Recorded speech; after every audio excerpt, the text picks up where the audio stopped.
Frédéric Gana, bonjour. Bonjour Karine. Vous êtes dirigeant de Navoti, une entreprise qui est née du triste constat de l'électrosensibilité de votre père. Alors, c'est quoi l'électrosensibilité, Frédéric? Alors très rapidement, l'électrosensibilité, c'est la sensibilité aux ondes électromagnétiques Ouais, artificielles. Donc nous sommes tous électrosensibles. Par ouais, contre, nous ne plus ou sommes moins. pas tous électro-hypersensibles, qui là est la pathologie des ondes. Donc là, c'est vraiment, on est malade des ondes.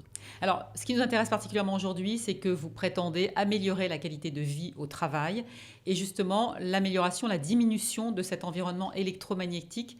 Expliquez-nous comment. Alors tout bêtement, pour intervenir sur un phénomène, il faut déjà le connaître. Donc Oui, on démarre par de la mesure. Donc on va oui, déjà réaliser un diagnostic. Donc on va mesurer les ondes, oui. que ce soit le champ électrique, le champ magnétique, les hyperfréquences et l'électricité sale. Donc avec des appareils spécifiques pour chacun de ces rayonnements, on va réaliser un compte-rendu et ensuite installer des correctifs pour résoudre des situations où pour nous, les seuils sont dépassés. D'accord. Alors, on a tous envie, évidemment, que ça s'améliore, mais on a tous, justement, pas envie que ça change. Et surtout pas se séparer de ces mobiles, de ces ordinateurs, etc. Est-ce que c'est pas une réticence que vous rencontrez, ça, en entreprise? C'est une réticence forte parce qu'évidemment, aujourd'hui, tout le monde se pose des questions sur les Ouais. ondes, hein, à tout niveau, y compris au niveau comportemental, parce que ça crée vraiment des Mais sans changer problématiques. notre... Oui. Et c'est pour ça aussi qu'il y a encore cette politique de l'autruche, c'est parce que justement, on sait qu'on va devoir changer des choses. Nous, notre Mais alors, est-ce que c'est une discours, révolution totale ou est-ce qu'on peut y être amené avec des choses déjà simples, faciles à mettre on en peut y œuvre? aller avec des choses simples. Moi, Ouais. je suis dirigeant, je sais ce que ça veut dire Ouais. Oui, l'efficacité. parce que la vie économique est déjà compliquée. Exactement. Donc l'enjeu n'est pas de supprimer tous les appareils. Ouais. L'enjeu, c'est d'avoir conscience des conséquences de certains types de Ouais. rayonnement.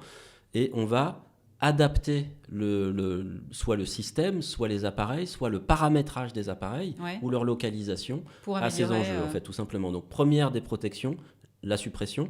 La deuxième, l'éloignement. La troisième, la protection des personnes. D'accord. Alors, comment ça se passe concrètement, ce diagnostic électromagnétique que vous menez en entreprise? Vous arrivez dans l'entreprise avec des appareils? Comment ça se passe? On arrive avec des appareils de mesure. Oui, On va réaliser sur chaque poste de travail et dans les points chauds, entre guillemets, de l'entreprise, oui, identifier les points chauds.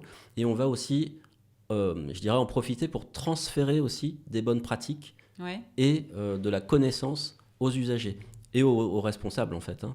C'est-à-dire qu'on est là aussi pour faire de la pédagogie, pour vulgariser ces phénomènes, parce que ça fait aujourd'hui cruellement défaut. Oui. D'ailleurs, nous avons réalisé un petit livret de bonnes pratiques qui est librement téléchargeable sur notre site internet et qui permet justement d'identifier dans chaque espace de sa maison ou au travail avec une problématique et une solution dans chaque cas. Comment vous arrivez à mesurer justement l'effet bénéfique de votre intervention? Je veux dire, est-ce qu'il y a un avant-après? Comment ça se passe? Tout à fait. Alors, ce qui caractérise aussi notre travail, c'est qu'on ne vient pas que prendre des mesures, on Ouais. vient corriger les situations. On vient D'accord. améliorer la qualité de vie au travail. Et ça, on est aujourd'hui le seul acteur à le faire en entreprise parce qu'on ne s'appuie pas justement sur les seuils d'exposition internationaux et français qui Ouais. sont obsolètes. On s'appuie sur un référentiel beaucoup plus précis Ouais. qui nous permet d'intervenir sur les signaux faibles. Mais alors, ça veut dire que vous revenez contrôler? Donc, on prend la mesure, on installe des corrections et on prend une autre mesure après correction. Donc, D'accord. on a déjà le constat, en fait, que nos corrections ont abaissé l'exposition des Vous utilisateurs. constatez toujours une différence. On constate toujours Donc, une les gens différence prennent ça en puisque compte quand même. on installe des matériels efficaces qui permettent de réduire cette exposition. Et parfois, on installe également des EPI, hein, des équipements de protection directement sur les personnes qui permettent à ces personnes de moins subir certains types de rayonnement. Alors, combien de temps ça dure, ce diagnostic, et combien ça coûte à l'entreprise? Alors ça dure minimum 2h30 pour Ouais. une entreprise de moins de 100 mètres carrés. Oui. Et au-delà, ça dépendra effectivement, c'est sur devis, hein, ça dépend de la taille de la structure. Après, on va compter en demi-journée, en bloc de demi-journée. En D'accord. gros, c'est 2h30 d'intervention minimum à 90 € de l'heure, hors taxe.